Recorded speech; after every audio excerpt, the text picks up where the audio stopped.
其實亦都係應該係你第一次養馬，亦都係第一場頭馬。你自己個人嘅感受點？都係好開心嘅，因為轉咗倉之後咧就咁順利贏咗，咁啊都係跟住練馬師嘅策略啦。今次個騎師都係好有心得啦，今次都係非常之好。其實喺未轉倉之前喺韋達馬房嗰陣時，佢都近過，但係之後都有少少健康出咗一啲問題。係啊，有一次心律不正之前，咁但係之後都獸醫之後睇過都冇問題，所以都對住馬好有信心。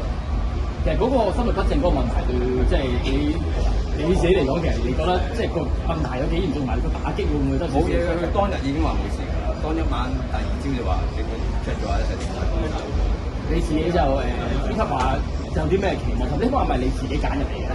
呢匹馬係其他朋友介紹嘅，咁我哋三兄弟第一次買嘅，咁今次亦都係非常之開心。最初其實睇中呢匹馬，其實喺性能方面或者係有邊方面嚟睇中呢匹馬嘅？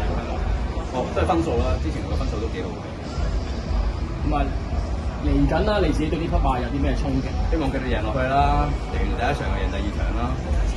再一次恭喜晒，恭喜晒！ Thank you，thank you。